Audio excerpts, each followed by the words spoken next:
Friends, இன்றைக்கி என்ன பார்க்க போகிறோம் அப்படின்னு பார்த்தீங்கன்னா, சண்டே தான். காலையில் நம்ம ஒரு வீடியோ போட்டோம். இருந்தாலும் இன்னொரு வீடியோ போடலான்ட்டு. ஏன்னா இன்றைக்கி கொஞ்சம் ஃப்ரீ. ஏன்னா நமக்கு உடம்பு கொஞ்சம் சரியில்லைங்க. ஸோ அதனால் கொஞ்சம் உடம்புலாம் பெயினாக இருக்குது. கொஞ்சம் உடம்பு முடியல. ஸோ அதனால் ரெஸ்ட்டு தான் இன்றைக்கி. ஏன்னா சண்டே பார்த்திங்கன்னா பயங்கரமாக வேலை இருக்கும். சிக்கன் மட்டன்ஸ் ஏதாவது செஞ்சு ஈவினிங் வரைக்கும் அதை செஞ்சுட்டு அப்படியே டயர்டாகிடும். நான் இன்றைக்கி எதுவுமே எடுக்க வேணாம், என்னால் முடியாதுன்னு சொல்லிட்டேன். ஸோ அதனால் நம்ம என்ன பண்ணுறோம், நேற்று வச்சது எல்லாமே பேலன்ஸ் இருக்குதுன்னு சொல்லியிருந்தேன். அதை வச்சு இன்றைக்கி இது பண்ணிடலாம். ஆனால் தம்பி சாப்பிட மாட்டான். பாப்பா எதுவுமே அட்ஜஸ்ட் பண்ணி சாப்பிட்ருவான். தம்பி சாப்பிட மாட்டான். ஸோ அவனுக்கு மட்டும் பரோட்டா வாங்கிட்டு சொல்லிட்டேன்.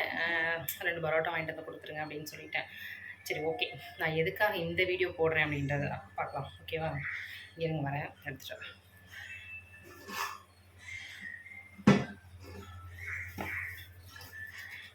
தெரியுதா? இது என்ன தெரியுதா? இட்லி பானை.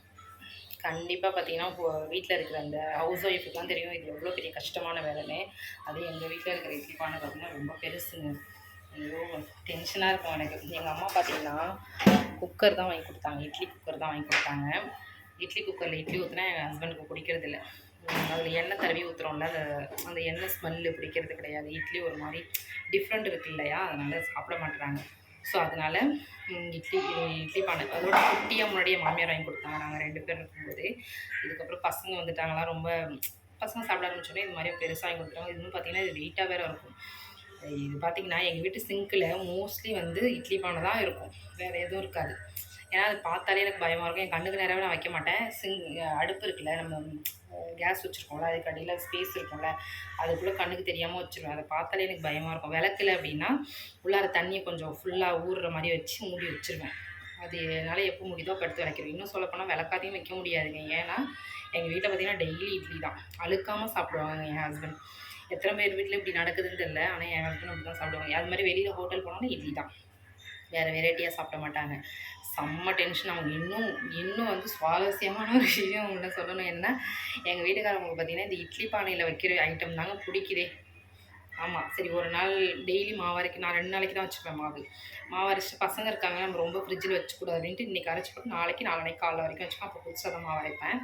இப்படி தான் பண்ணிகிட்ருக்கேன். முன்னெல்லாம் ஃப்ரிட்ஜில் வச்சு யூஸ் பண்ணதுனால பசங்களுக்கு கொஞ்சம் ஒத்துக்க மாட்டேங்குதுன்றதுனால நான் இப்படி வச்சுக்க ஆரம்பிச்சிட்டேன். அப்புறம் உடனே அன்றைக்கி மதியமே ஊற வச்சு அரைச்சிருவேன். இப்படி இதுதான் ரொட்டீனாக நான் பண்ணிகிட்டு இருப்பேன். எனக்காவது ஒரு நாள் நமக்கு டயர்டாக இருக்கும்ல, ஏதாவது நம்ம டிஃப்ரெண்ட்டாக பண்ணோம் அப்படின்னு சொல்லி பார்த்தீங்கன்னா பூரி பண்ணுவேன். பூரி 1, 2 தான் சாப்பிடுவாங்க. அப்போ ரைஸ் கூடவே இருக்கணும். இந்த மாதிரி பண்ணிகிட்டு இருந்தாங்க. சரி, ஓகே, உங்களுக்கு என்ன தான் பிடிக்கும் அப்படின்னு கேட்கும்போது திருப்பி என்ன தெரியுமா சொன்னாங்க, இட்லி பானையில் வைக்கிற ஐட்டம் தான் இடியாப்பம். அதான் பிடிக்கும். அதை பண்ணி கொடுக்கணும். அப்போயும் நம்ம அதை தான் கழுவணும். அதுவே பெஸ்ட்டுடா, அது எல்லாருக்குமே பண்ணி கொடுத்துலான்ற மாதிரி நமக்கு தோண ஆரம்பிச்சிடும். அடுத்து இதை விட பார்த்திங்கன்னா கொழுக்கட்டை, அது எப்போயாவது பண்ணி கொடுப்பேன். அதுவுமே இது மாதிரி இட்லி பானையில் வச்சு தான் வச்சாகணும். ஸோ அதனால் ரொம்ப ரொம்ப ரொம்ப ஹவுஸ் ஒய்ஃப்க்கு ரொம்ப ஒரு கஷ்டமான விஷயம் அப்படின்னு பார்த்தீங்கன்னா அது இட்லி பானை கழுவுறது தான். சத்தியமாகவே ரொம்ப கஷ்டமாக இருக்குங்க எனக்கு. இந்த சிங்க்குள்ளே பார்த்தீங்கன்னா எப்போவுமே வந்து நான் வந்து ஒன்றும் இல்லைனா என்ன பண்ணிடுவேன் தெரியுமா, ஊற்றின உடனே என்ன பண்ணுவோம், ஹாட் பாக்ஸில் எடுத்து போட்டு டக்கு டக்குன்னு கழுவி வச்சுருவேன். அந்த மாதிரி சம்டைம்ஸ் பண்ணிடுவேன். ஏன்னா அது பார்க்க எனக்கு டென்ஷன் அதிகமாகிட்டே இருக்கும். அதனால் அது மாதிரி பண்ணிடுவேன் சம்டைம்ஸு. பாப்பாக்கெலாம் ஸ்கூல் இருந்ததுன்னா அந்த மாதிரி பண்ணிடுவேன்.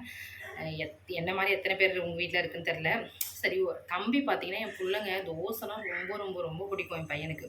அதுக்கு முன்னாடிலாம் பார்த்தீங்கன்னா தோசை தான், தோசை வேணும் உனக்கு, என்ன இருந்தாலும் எனக்கு தோசை போடு தான் சொல்லுவான். அது மாதிரி தான் போட்டு கொடுத்துருந்தேன்.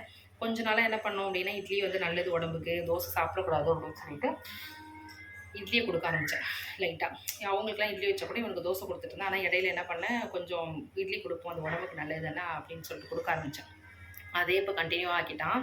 இப்போ அன்றைக்கி வந்து ஃபேவரட் ஃபுட்டுன்னு கேட்டிருக்காங்க அவனோட புக்கில். நான் வந்து தோசை அப்படின்னு சொல்கிறேன்.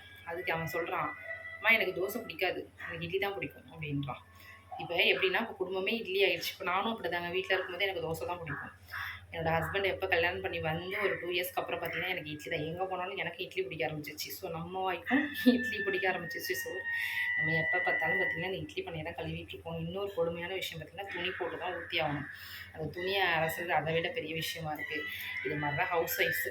நீங்கள்லாம் சொல்கிறீங்க சும்மா இருக்கோம் நிறைய இந்த இப்போ லேடிஸ்லாம் வீடியோ போட்டுட்ருக்காங்க. எல்லாம் ஆனால் சும்மாவாக இருக்கோன்னு. சும்மா இருக்கிறத விட வீட்டில் சின்ன சின்ன விஷயங்கள் கொஞ்சம் பெருசாக இந்த மாதிரி வேலைகள்லாம் இருக்குது பாருங்க, அது அதை விட கொடுமையான வேலை. எத்தனை பேருக்கு இந்த மாதிரி இருக்குதுன்னு தெரில.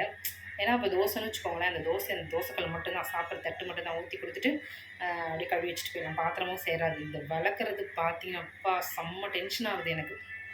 எத்தனை பேருக்கு இப்படி இருக்குன்னு தெரில. ஓகே ஃப்ரெண்ட்ஸ், டாட்டா பாய். அடுத்த வீடியோவில் பார்க்கலாம்.